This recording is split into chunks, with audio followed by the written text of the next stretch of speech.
এ কি, এত রাতেই মানুষগুলো এখানে কি করছে? কেন, তুই জানিস না আমার ছেলে কিভাবে মারা গেছে?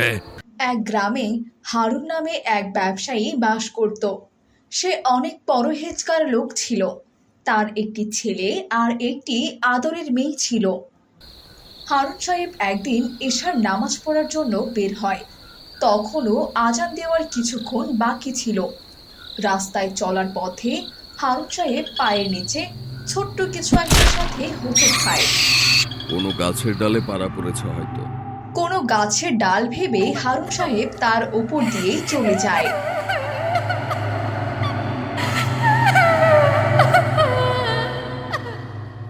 আল্লাহু আকবার আল্লাহ।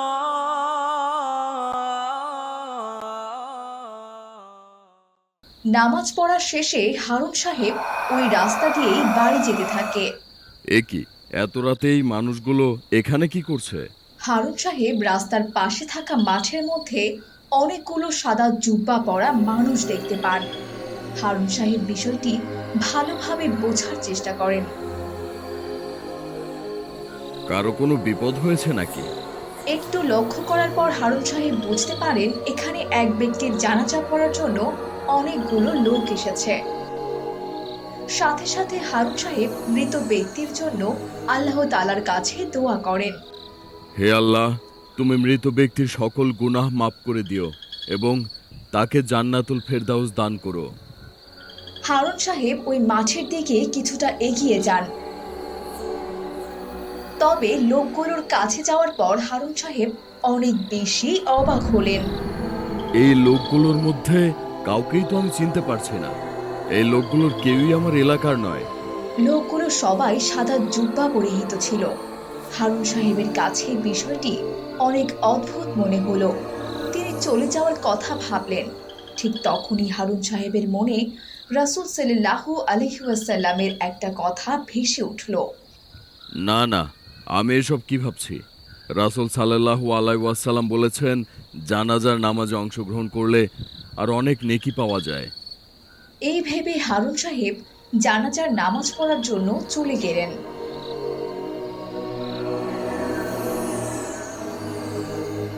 জানাজার নামাজ শেষ হওয়ার পর হারুন সাহেব লাশটির কাছে গেলেন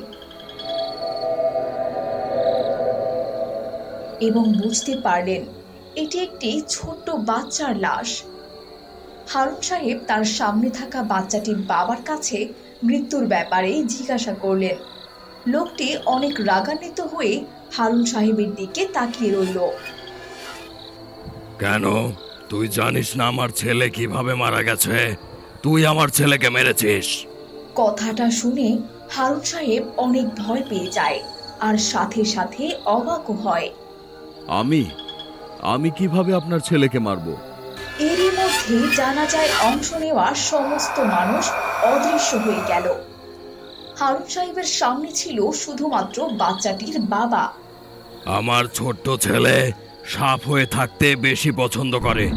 কিছুক্ষণ আগে ও যখন সাপ হয়ে খেলা করছিল, তুই তোর পা দিয়ে আমার ছেলেকে পিষে মেরে ফেলেছিস। তার মানে কিছুক্ষণ আগের নামাজে যাওয়ার সময় আমি যে পায়ের নিচে পড়ে থাকা শুকনো ডালের ওপর দিয়ে চলে গিয়েছিলাম, সেটা কোনো শুকনো ডাল ছিল না, বরং সেটি একটি জিনের বাচ্চা ছিল যে ছোট সাপ হয়ে খেলা করছিল। হারুন সাহেব এটাও বুঝতে পারে যে তার সামনে থাকা মানুষটা কোনো সাধারণ মানুষ নয়, এরা সবাই জিন ছিল। এই সব ভেবে হারুন সাহেবের শরীর ভয়ে কাঁপতে শুরু করে। জিনটিও তার আসল রূপে চলে আসে। আদম সন্তান, তোর কারণে আমার বাচ্চা মারা গিয়েছে। এখন আমি এর প্রতিশোধ নেব। এবার আমি তোর সন্তানদের মারবো। এই কাজটি আমার অজান্তে হয়েছে। আমি তোমার সন্তানকে ইচ্ছা করে হত্যা করিনি। এই বলে ব্যবসায়ী জিনের কাছে ক্ষমা চাইলেন।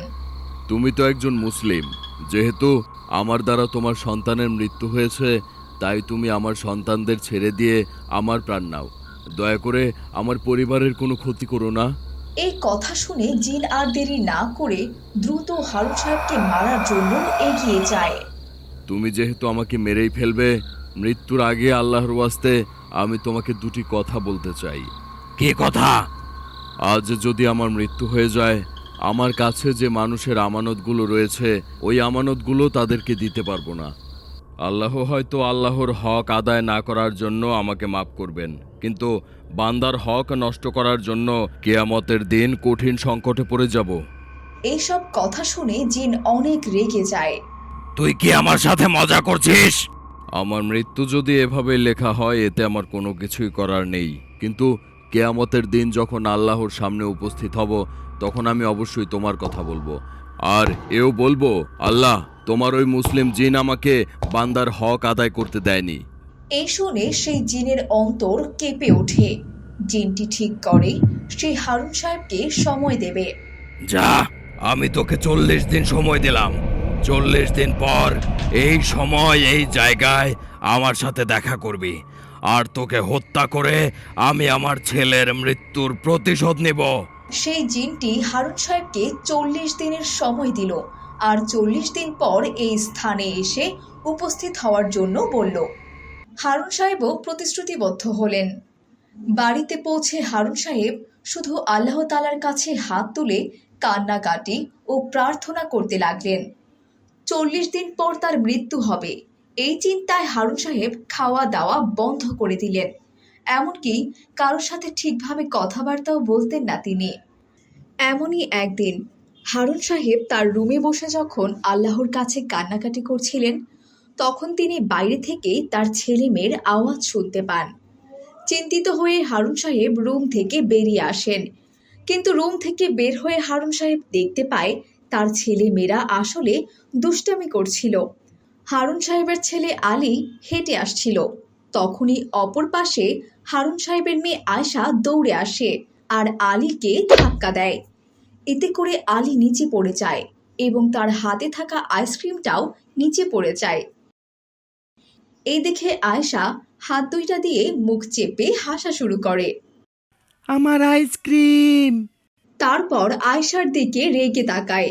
আয়শা তখন তার হাসি বন্ধ করে দেয়। তুই আমাকে ধাক্কা দিলি কেন? কই, আমি তো তোমাকে ইচ্ছে করে ধাক্কা দেইনি। আমি ওই দিক থেকে আসছিলাম আর তোমার সাথে ধাক্কা লেগে গেল। মিথ্যে বলিস না, আমি দেখেছি তুই আমাকে ইচ্ছে করে ধাক্কা দিয়েছিস। হ্যাঁ হ্যাঁ, আমি যেটা করেছি সেটা একদম বেশ করেছি, আরো দেব। আমি এক্ষুনি গিয়ে মাকে তোর সব কথা বলবো।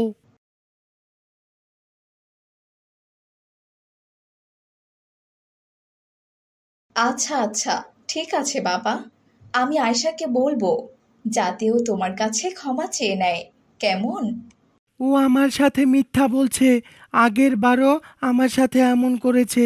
এবার ক্ষমা না চাইলে ওর সাথে আমি আর কোনো কথাই বলবো না, এই তোমাকে বলে দিলাম। এই বলে আলী সেখান থেকে রাগ করে চলে যায়। মা আয়শা, মা আয়শা, এদিকে একটু এসো তো মা। তুমি ইচ্ছে করে ওকে কেন ধাক্কা দিলে মা? দেখলে না ও ব্যথা পেয়েছে? যাও মা, ওর কাছে গিয়ে এখনই ক্ষমা চেয়ে নাও। আম্মু, আমি তো শুধুমাত্র ভাইয়ের সাথে একটু দুষ্টুমি করেছি। দুষ্টুমি করে হলেও আমাদের কাউকে কখনোই কষ্ট দেওয়া উচিত নয় মা। যাও, তুমি তোমার ভাইয়ের কাছে গিয়ে ওর কাছ থেকে ক্ষমা চেয়ে নাও মা। আচ্ছা আচ্ছা আম্মি জান, ঠিক আছে, আমি কালকে ক্ষমা চেয়ে নিব, কেমন? শোনো মা, আমাদের কখনোই আজকের কাজ কালকের জন্য ফেলে রাখা উচিত না। কালকে যদি আমরা মারা যাই তাহলে? কি, আমরা মারা যাব? কিন্তু আম্মু, আমি তো অনেক পরে মারা যাব। আমি তো এখনো অনেক ছোট। আমি তো তোমার সমানও হইনি এখনো। ঠিক তখনই হারুন সাহেবের স্ত্রী হেসে দেয়। না মা, এসব বলা উচিত না। আমরা কবে কখন মারা যাব সেটা একমাত্র মহান আল্লাহ তাআলাই ভালো জানেন। আমরা কিছুক্ষণ পরেও তো মারা যেতে পারি, আবার 100 বছর পরেও মারা যেতে পারি। তাই সব সময় আমাদের মৃত্যুকে ভয় পাওয়া উচিত মা, এবং মৃত্যুর জন্য প্রস্তুত থাকা উচিত, কারণ মৃত্যুর পর সবাইকে মহান আল্লাহ তাআলার সামনে গিয়ে দাঁড়াতে হবে।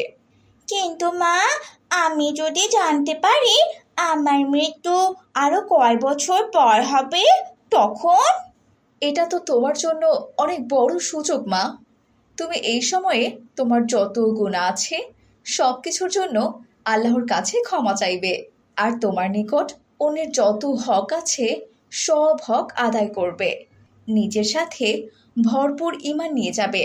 দরজার পাশে দাঁড়িয়ে হারুন সাহেবও এই সব কথা শুনলেন আর প্রশান্তি মনে সেখান থেকে তার রুমে চলে আসলেন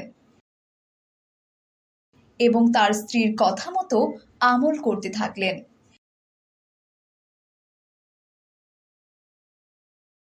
এবং আগের মতো স্বাভাবিক এবং আরও হাসি খুশি হয়ে গেলেন। যখন 40 দিন হওয়ার মাত্র কয়েকদিন বাকি, তখন হারুন সাহেব তার পরিবারকে তার মনের ভিতর এতদিন লুকিয়ে থাকা সব কথা খুলে বললেন। পুরো ঘটনা শুনে হারুন সাহেবের স্ত্রী ও তার ছেলেমেয়েরা অঝরে কান্না করতে লাগলেন।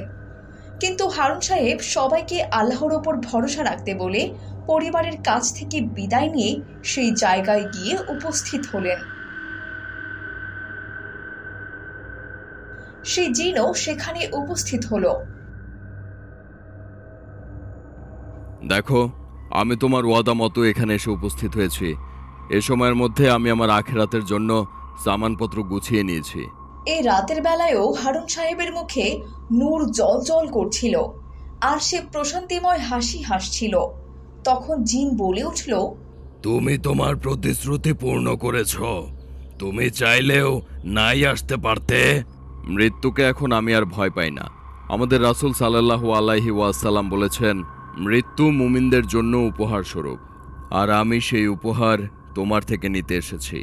তোমাকে হত্যা করে আমার সন্তানের প্রতিশোধ নেওয়ার হবে না, বরং মনে হচ্ছে তোমাকে হত্যা করলে তুমি পুরস্কার পেয়ে যাবে। হারুন সাহেব তার কথার কোনো কিছুই বুঝতে পারছিল না।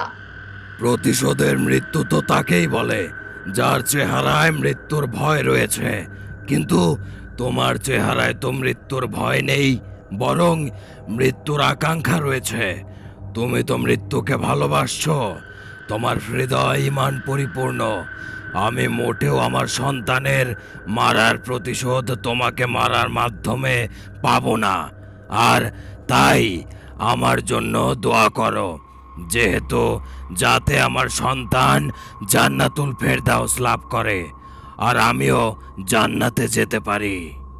জিনের কথা শুনে হারুন সাহেব খুশি হলো এবং জিনের ছেলের জন্য আল্লাহর কাছে প্রার্থনা করলো। কিছুক্ষণ পর হারুন সাহেব বাড়িতে ফিরে গেলেন